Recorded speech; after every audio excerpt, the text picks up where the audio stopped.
শুরু হলো অসহ্যকর গরম। এত গরমে গ্যাস ওভেনের হিটটা কিছুটা হলেও একটু অ্যাভয়েড করে রান্নায় হাতে করিতে আমি লিজা তৈরি করে নিলাম দারুণ মুখরোচক, হেলদি, শরীরের ক্ষেত্রেও খুবই উপকারী এই রেসিপি। চলো চট করে দেখে নিই গরমের উপযোগী একটু অন্য ধরনের মজাদার পারফেক্ট একটা ডিশ। প্রথমে একটা বলের মধ্যে টেবিল চামচের 2 চামচ মতন নিয়ে নিতে হবে চিয়া সিডস। দিয়ে দিতে হবে চিয়া সিডসের ভেতরে একটু জল। একটু ভালোভাবে নেড়ে নিয়ে এটা ভিজতে দিতে হবে। অন্য আরেকটা বাউল নিয়ে নিতে হবে। দিয়ে দিতে হবে এখানে কিছু পরিমাণ মতো টক দই।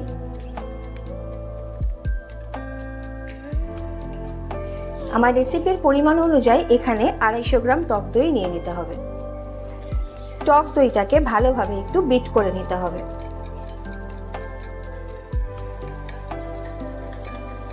বিট করার পর টেক্সচারটা আসবে একেবারে ক্রিমের মতো। মাঝারি মাপের চায়ের কাপের 1 কাপ নিয়ে নিতে হবে ওটস। ওটসটা একটু শুকনো খোলায় ভেজে নিতে হবে। প্রতিদিন রুটি পাউরুটি খেতে ভালো না লাগলে আর এত গরমে গ্যাসের থেকে যতটা নিজেকে দূরে রাখা যায় এই আর কি, এসব দিনের একদম পারফেক্ট ব্রেকফাস্ট বা টিফিন হলো এই দই চিয়া ওটস। গ্যাস ওভেন বন্ধ করে দিলাম। একটু ঠান্ডা করতে দিতে হবে এই ভাজা ওটসকে। ফ্যাটানো যে টক দই আছে, এবার ভেজানো যে চিয়া সিডটা ছিল সেটা দিয়ে দিলাম ফ্যাটানো দইয়ের মধ্যে।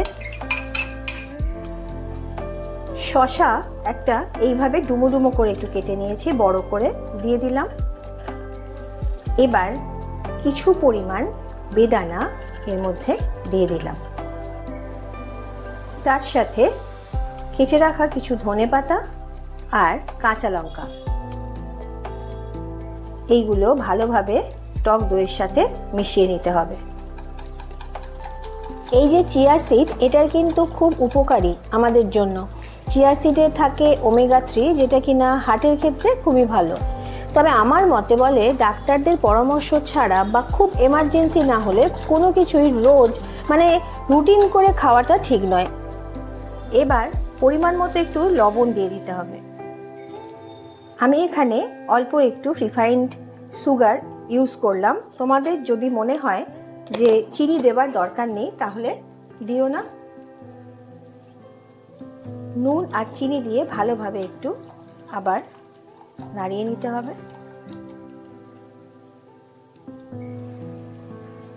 ভেজে রাখা যে ওটসটা ছিল সেই ওটসটা ঠান্ডা হয়ে গেছে মোটামুটি, দিয়ে দিলাম এই মিশ্রণের মধ্যে।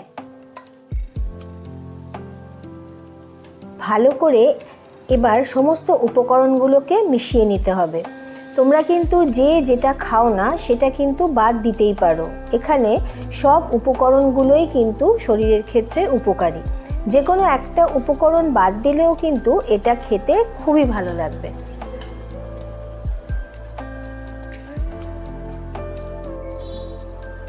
ভালোভাবে সব কিছু মিশিয়ে নেবার পর এবার কড়াই বসিয়ে দিয়েছি গ্যাস ওভেনের ওপর। দিয়ে দিচ্ছি এখানে পরিমাণ মতন একটু ঘি।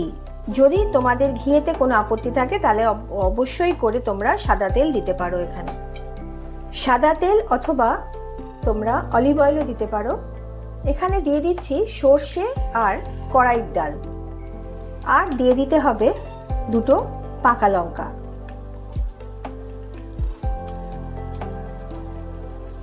ঝালটা তোমরা যে যার মতন পরিমাণ করে দিও।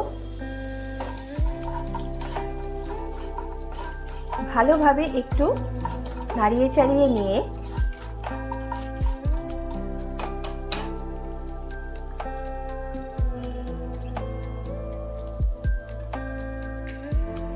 দিয়ে দিতে হবে কারি পাতা।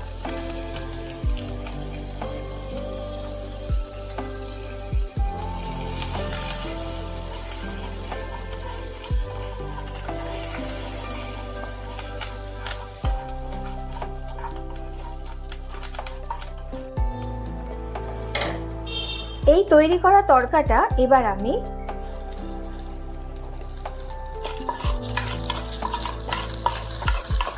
এই ওটস মাখার ওপর ঢেলে দিতে হবে। এই যে ঘিয়ের কড়াটা আছে, এর কড়ার মধ্যেই আমি দিয়ে দিচ্ছি অল্প কিছু কাজু আর চিনেবাদাম। এই শুকনো খোলাতেই একটু ভেজে নিতে হবে। যদি তোমরা মনে করো যে বাদাম তোমরা দেবে না বা কাজু যাদের খাওয়ার অসুবিধে হবে, তারা কিন্তু এই দুটো জিনিস নাও দিতে পারো। এই দুটো না দিলেও কিন্তু ওটসটা ভালো লাগবে।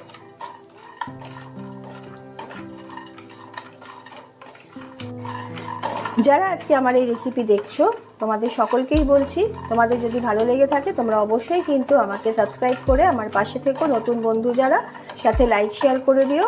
আর পুরনো বন্ধু যারা, তোমাদেরকে বলছি তোমরা দেখে অবশ্যই কিন্তু কমেন্ট বক্সে জানিও তোমাদের আজকের রেসিপি কীরকম লাগলো। দেখো কতটা তেল বেরিয়ে গেছে, পুরো ঘিটা পুরো যা লেগেছিল সব কিন্তু লেগে গেছে গায়েতে কাজু বাদাম আর চিনেবাদামের মধ্যে। ঢেলে দিলাম এই মিশ্রণের মধ্যে। তড়কা যেটা বানিয়েছিলাম একটু আগে দিলাম, আর এই বাদাম যেগুলো ভাজলাম সেগুলো সব একসাথে করে একটু এবার ভালোভাবে মেখে নিতে হবে। ভালোভাবে মেখে নিলেই কিন্তু রেডি হয়ে যাবে আজকের রেসিপি।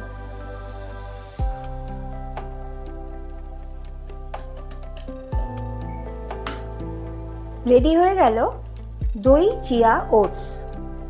এটা কিন্তু টিফিনে তোমরাও খেতে পারো, আর যদি সন্ধেবেলায় মনে করো তাহলেও খেতে পারো, কারণ ওটসটা খুব তাড়াতাড়ি আমাদের শরীরে ডাইজেস্ট হয়ে যায়, কোনো অসুবিধে হয় না। এটা খেতে কিন্তু দারুণ সুন্দর, না খেলে কিন্তু এটার টেস্ট তোমরা বুঝতে পারবে না। গরমের দিনে এরকম একটা ডিশ কিন্তু দারুণ লাগবে খেতে। তাহলে আজকের মতন বন্ধুরা চললাম, আবার চলে আসবো অন্য আর একদিন বা আগামী দিনে তোমাদের জন্য নতুন একটা ডিশ নিয়ে। ততক্ষণে তোমরা সকলে সুস্থ থেকো, ভালো থেকো, টাটা।